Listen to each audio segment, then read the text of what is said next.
Bettina is a 17-year-old girl with long brown hair that falls in soft waves to her waist. Her large, expressive brown eyes reflect her curious and dreamy nature.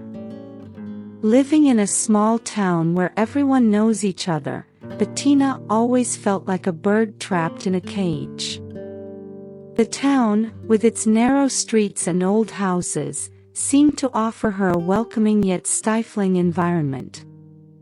From a young age, Bettina showed an adventurous spirit and an insatiable desire to explore the world. While other children were content playing in their backyards, Bettina wanted to climb the tallest trees, explore the fields, and uncover the secrets hidden in every corner of the town. Her imagination was fertile, and she spent hours writing stories about distant places and fantastic characters. Maria and Carlos, her parents, deeply loved their daughter. They always worked hard to provide a stable and secure life for Bettina. They wanted the best for her, but their attempts to protect her often resulted in conflicts. They set strict rules and high expectations, believing that this would guarantee a bright future for Bettina.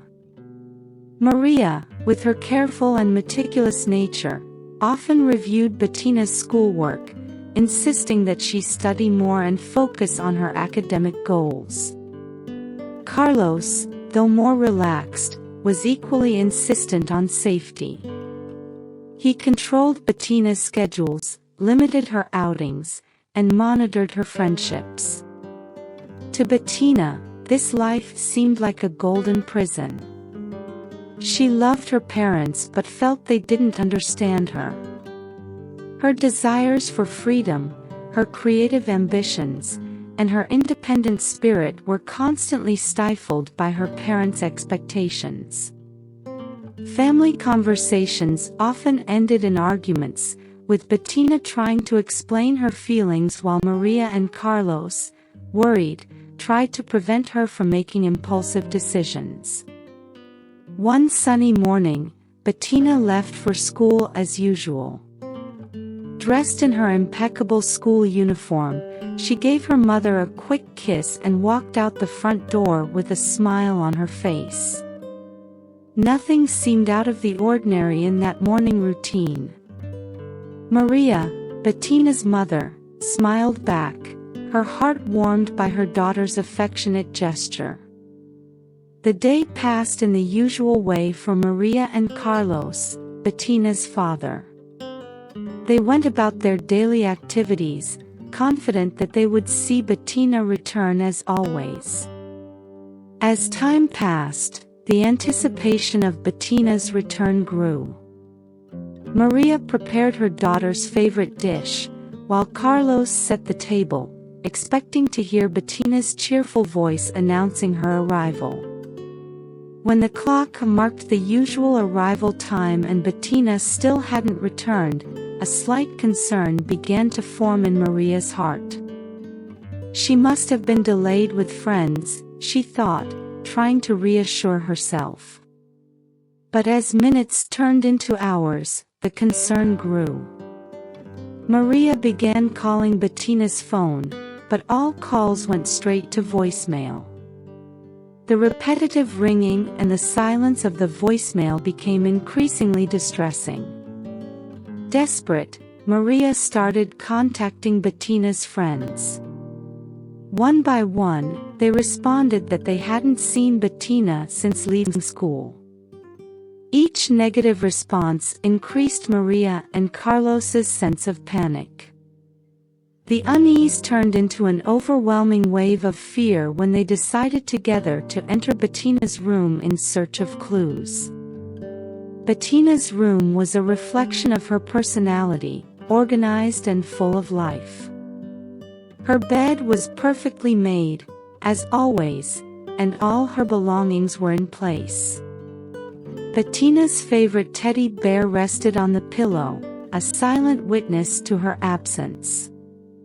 The shelves with books and notebooks, carefully aligned, revealed no hint of a plan to run away or of problems. Then, Maria saw Bettina's phone.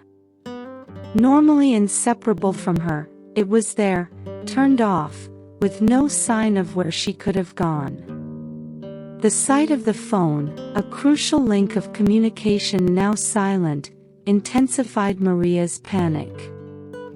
She picked it up, hoping to find some message or clue that could explain Bettina's disappearance, but there was nothing.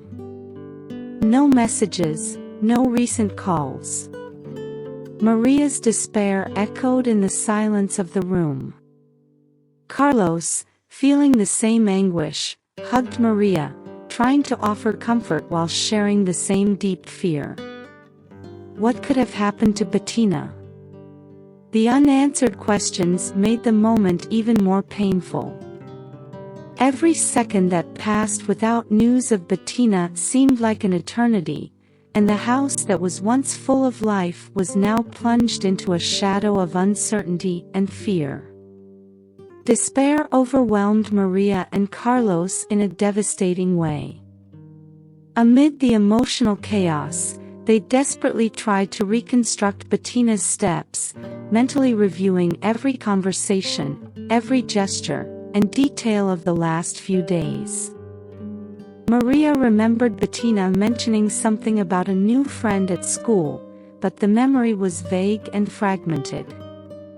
Carlos, in turn, tried to recall any atypical behavior from his daughter, any clue that could shed light on the inexplicable disappearance. The house, once full of laughter and lively conversations, was now immersed in an atmosphere of emptiness and helplessness. The silence was deafening, heavy, amplified by Bettina's absence. The corridors seemed longer, the rooms colder. Every corner of the house reminded Maria and Carlos of their daughter's absent presence. The smell of her favorite lotion still lingered in the air, mingling with the fragrance of the uneaten dinner, creating an unbearable melancholy. Maria cried incessantly, tears streaming down her face as she held Bettina's photo. The portrait showed a smiling girl, full of life, cruelly contrasting with the current pain. Her sobs echoed through the house, a sound manifestation of her broken heart. She felt unable to do anything but cry and pray for Bettina's safety. Carlos, trying to stay calm despite the emotional storm, took on the task of calling the police. With trembling hands, he dialed the number, explaining the situation with a voice broken by worry. The feeling of helplessness was overwhelming. Every word he exchanged with the officers was a reminder that his daughter was missing and that, despite all efforts, they were still in the dark. Carlos also called friends and family, trying to gather as much help as possible. Each call was a test of his emotional resilience. He hoped, against all odds, that someone had seen Bettina, that someone could offer a clue, however small. But the lack of answers turned every minute into an eternity, and the emptiness grew inside him. The house, once a refuge of love and security, had become a place of pain and despair. The walls seemed to close in around them, reflecting the emotional chaos they were plunged into. The family, which had always been united, now faced its greatest challenge. Family unity was tested to the extreme, with Maria and Carlos trying to find strength to deal with the anguish and uncertainty of Bettina's disappearance. Amid the pain, they supported each other, trying to find comfort in their mutual presence. They knew they needed to be strong, not just for themselves but for the possibility that Bettina was still alive, waiting to be rescued. Hope was a fragile but necessary flame, illuminating the darkness that threatened to consume them. Every second without news of Bettina seemed endless, and the anguish weighed on them like a suffocating shroud. The uncertainty of what had happened to their daughter was a constant torture, an open wound that refused to heal. Maria and Carlos were trapped in a nightmare from which they couldn't wake, struggling to find the strength to face the unknown. The news of Bettina's disappearance quickly spread throughout the town like wildfire. The initial whispers among neighbors and friends soon turned into a collective outcry of concern and solidarity. Childhood friends, schoolmates, and even strangers joined in a joint effort to help with the search. Each familiar face bore an expression of fear and determination, while strangers showed a touching empathy. The police were immediately notified, mobilizing search and investigation teams. Officers scoured the areas around the school and places frequented by teenagers, speaking with anyone who might provide even the smallest clue. The tension was palpable as sirens echoed through the town, a constant reminder of the gravity of the situation. The local media dove into the case with intensity. Reporters interviewed Maria and Carlos, capturing their expressions of despair and hope. Cameras recorded every detail, from Maria's tear-filled eyes to Carlos's trembling hands. Each television broadcast, each newspaper headline increased the family's nervousness and uncertainty. The press's incessant questions were a double-edged sword, bringing visibility to the case but also exposing the raw pain of the parents. Posters with Bettina's photo were spread throughout the town, stuck to light poles, store windows, and community bulletin boards. Each poster displayed Bettina's smiling image, accompanied by a desperate plea for information. The sight of these posters was a blow to Maria and Carlos's hearts, a constant reminder of her absence. Social media was also flooded with requests for help and information. Bettina's friends shared posts with her photo and details of her disappearance, asking anyone with information to get in touch. The online community responded with a wave of solidarity, sharing and commenting in hopes that someone, somewhere, knew something that could bring Bettina back home. Desperate for any clue, Maria and Carlos searched Bettina's room meticulously. Every drawer was opened, every corner examined. The room, which usually exuded Bettina's essence, now seemed an indecipherable enigma. Clothes were neatly arranged in the closet, books and notebooks organized on the desk. Nothing seemed out of place.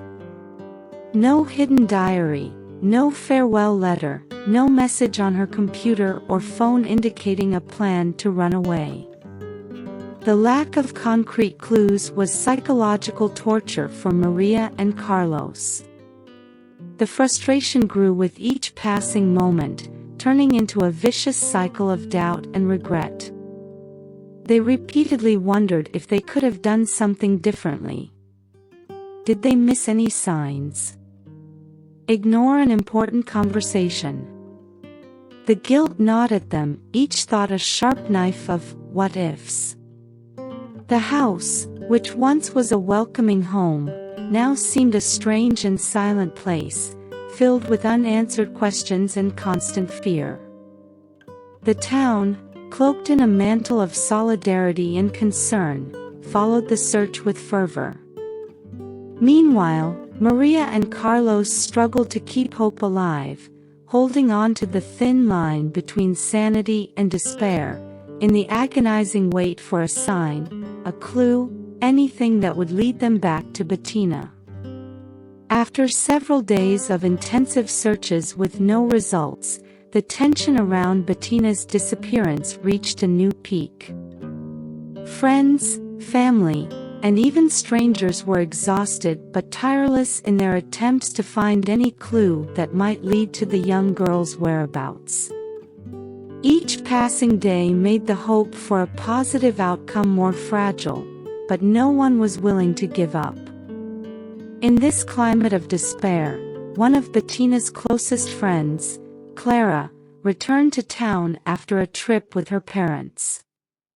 Clara was away during the disappearance and was devastated upon hearing the news.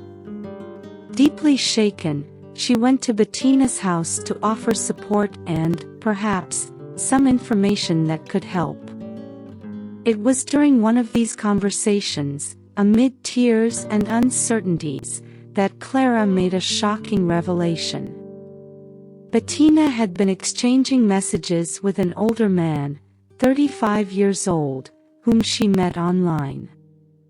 This man, named Lucas, lived in a neighboring town and was described by Bettina as charismatic and persuasive. Bettina had mentioned that Lucas made her feel understood and special, something she felt was lacking at home, where she sometimes believed her problems were minimized. Maria and Carlos, shocked and distressed by the revelation, quickly gained access to Bettina's laptop and deleted messages on her phone. They scoured every app, every conversation, for clues. The messages between Bettina and Lucas revealed a relationship that had developed over months. The conversations, initially innocent, quickly evolved into a more intimate and confidential tone. Lucas, with his sweet words and promises of a better future, had managed to gain Bettina's trust. The dialogues were a mix of affection and manipulation. Lucas constantly praised Bettina, said he understood her frustrations, and offered her an escape from the monotonous routine and school pressures. He promised an exciting life full of freedom, a future that seemed irresistible for a teenager in search of adventures and validation. The messages also revealed that Bettina and Lucas had planned to run away together. Lucas had orchestrated everything, from the logistics of the escape to the steps they should take to avoid being found quickly. However, the details about where they might be were scarce, intentionally vague to protect the plan. With this new information, the police intensified their investigation. The search for Lucas became a top priority. Investigators began scouring his social media and phone records, trying to trace his behavior patterns and identify possible locations where he might be hiding with Bettina. Meanwhile, Maria and Carlos experienced an emotional roller coaster. The discovery about Lucas brought a mix of relief for finally having a concrete clue and terror for the danger Bettina might be facing. They blamed themselves for not noticing the signs earlier and for not protecting their daughter from this predator. The house, once a sanctuary of love and safety, was now impregnated with constant anxiety and deep fear for Bettina's future. The revelation about Lucas also generated a wave of shock in the community. Neighbors, who had previously helped with the searches hoping for a quick resolution, were now aware of a more real and tangible danger. Discussions about internet safety and protecting young people became more frequent, and many parents started taking stricter measures to monitor their children's online activities. The investigation proceeded at a frantic pace. Every new lead was a race against time, each discovery a small step in the right direction. The community, once united by hope, now strengthened by the determination to bring Bettina back home safe and sound. Maria and Carlos, with heavy hearts and minds shrouded in a fog of worry, decided to take decisive action, find Lucas and bring Bettina home. With the tireless help of the police, they managed to track down Lucas's location after days of intense investigations. Every moment felt like an eternity of suffering, but their determination never wavered. The moment they finally found Lucas and Bettina was filled with tension and emotion. They arrived at an isolated place, a small, worn-out house far from any signs of urban life. When Maria and Carlos saw Bettina for the first time since her disappearance, the shock was palpable. Bettina, who initially seemed enchanted by the adventure and the promise of freedom, now showed a clearly confused and regretful expression. Her eyes, once shining with youthful enthusiasm, were now shadowed by the harsh and disappointing reality of her choices. Bettina, trembling and with a voice choked by tears, began to explain. She told them that, in the beginning, she wanted to run away with Lucas, that he treated her well during the time they were gone. Lucas's promises had painted a picture of an exciting and carefree life, far from the pressures and frustrations she felt at home. However, as the days passed, Bettina realized that the wonderful life he promised didn't exist. It was all a skillfully constructed illusion. She saw her dream turn into regret, but Lucas wouldn't let her return. He repeatedly said that things would get better, that the difficult moment was only temporary because he didn't have the money to return to the city, claiming they were too far away to go back immediately.